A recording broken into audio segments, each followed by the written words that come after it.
Yo, what's up? Meron tayong i-vlog dito kay RR Bikes. So, nagbabalik tayo dito para i-vlog yung kanilang mga bagong dating na bisikleta dito and syempre mga e-bike. Pero this time sa vlog na to, ito na yung binababalik ko sa akin. Ito yata yung latest version nun ng gravel bike.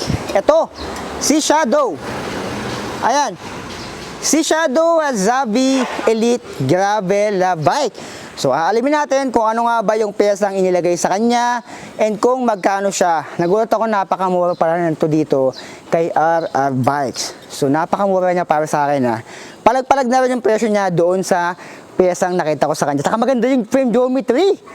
Grabe, palag-palag mga alien. Like, comment, share, and subscribe. Dito lang yan kay RR Bikes.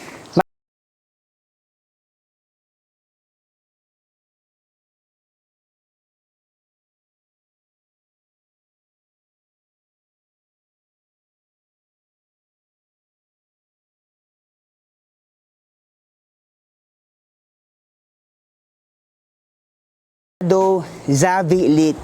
So yung frame geometry and yung kulay bumagay doon sa pader. Napakaganda mga alien. Tsaka yung hubog niya, tignan natin kung ano yung mga nagustuhan ko dito sa dami kong nakita or na-bike check ng mga bisikleta.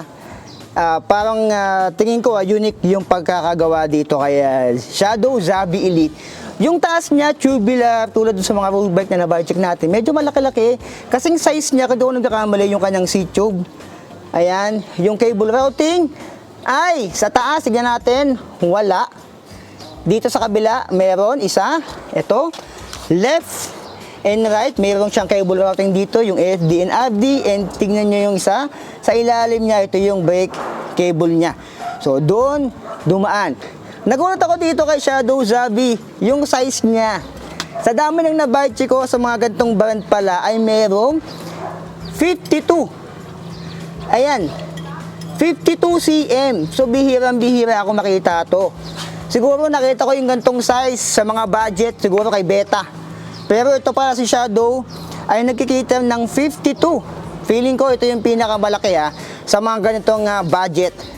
Pinakamalaking size na nakita ko. Yung taas niyan ay 53 mga alien. Yung taas niyan, yung effective top tube niya. Head tube nito, tignan natin. Okay, hindi lang siya tapered, straight lang dyan. And napakaangas din ng S niya dito, yung logo ni Shadow.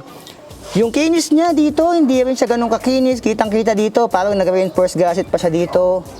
Ayan, kitang-kita yung welding o yung integrity ng kanyang frame. Sa down tube, nandito yung Shadow. Ayan, para siyang may texture yung Shadow niya dito. Yung ating lagayan ng ulam, meron sa kanyang down tube. Seat tube ay wala, pero mas maganda sana since mahaba na to, nilagay naman sana ng isa pa dito. Ayan. Yung down tube niya ay para siyang square pero para siyang patulis dito. Ayan. Nandito yung hubog sa ilalim. Yung FD na ginamit, Sensa Ignite. So, ganito rin yung naka-Beta Half Moon ko. Quinzenas katapusan, naka-clamp on siya dito. Ito ay nakatubay na rin yung bilang niya, ilalagay ko sa screen. Ayan. 170mm, square taper nga lang siya dito. And alloy na to, ito yung kanyang stock na pedals, nakakabit na. And yung kanyang chain, ayan yung chain niya dito, stock lang din, tulad sa mga nababike check natin, ng mga ganito. Yung RD na ginamit, Sensa Ignite na rin. So kadalasan naman yan, kung ano yung FD, yun ang kanyang RD. Para kung ano yung puno, yun ang bunga. Ganon. Yung ano naman natin, bilangan natin, 1, 2, 3, 4, 5, 6, 7, 8, 9. 9 speed. Ito ay kaset na rin. Ang ginamit dito ay 11. 32 teeth. Ito yung 28, ito yung 32, ito yung 11 yung pinakamaliit. So cassette type na rin yan. Ito naman, kanyang hubs ay alloy na to. And I think naman yung mga ganito ay seal bearing na rin. Ayan. Spokes 4, 8, 12, 16, 20, 24, 28, 32 yung spokes, naka-shredder valve, double wall alloy rim, yung gulong walang specific na model or brand. Ganyan lang siya. Ang size niyan 700 by 35C. So napakataba. Yung gravel ko yata 32C lang. Si Half Moon kung doon ko nagkakamali, pero ito yung 35C. Ang lawak pa. Grabe naman yung frame nito. Ang lawak pa ng clearance niya sa ilalim. Ito 35C na yan Ayan yung clearance niya, mga 38 to 40C. Kaya pa to. Ayan. So kung nagtatanong kayo kung pwedeng gawing rim brake, hindi pwede. Wala siyang butas dito sa likod. 160mm rotor, 6 bolts, and quick release. Ayun yung kanyang QR doon. Yun yung kanyang mount. Ayan yung post mount niya doon. Dito naman, 27.2 bakal. Yun lang talaga, bakal yung kanyang seat post, and 300mm na QR naman yung kanyang seat post dito. Ito yung nilolost pag nagtagal-tagal. Yan, ganito yung sa metal hopper ko na seat post niya. Yung upuan naman, wala siyang brand. Okay na rin yung design. Ito, ang ganda-ganda dito. Alloy na yung kanyang fork. Alloy na yung kanyang fork, and maganda na rin yung kanyang pagkakahubog dito. Para siyang pa-leg type. Yung unahan, same lang din. Naka XTRS, alloy, seal bearing, spokes 32, double wall alloy rim. Naka shredder valve siya dito, 700 by 35C. So baka duda kayo, papakita ko sa inyo yung 35C. Baka sabihin nyo, ginagoyo ko kayo eh. Ayan. Ayan yung 35C. Ayan. 35C. Malinaw ba tayo dyan? Ayan, 35C ha. And quick release, 160mm rotor, 6 bolts. Ayan yung kanyang mechanical na brake. Ayan yung unahan niya. Dito naman sa kanyang headset, I think mga ganito, ball bearing pa yan. And wala lang siyang brand dito, letter T. Yung kanyang stem, 80 to 90mm alloy na. Clamping niya, maliit lang to. Duda ako sa 31.8 na clamping nito eh. Ayan. And 420mm yung haba. Yung kanyang drop bar dito. Grips, okay na rin. Ganito yung sa Beta Half Moon ko.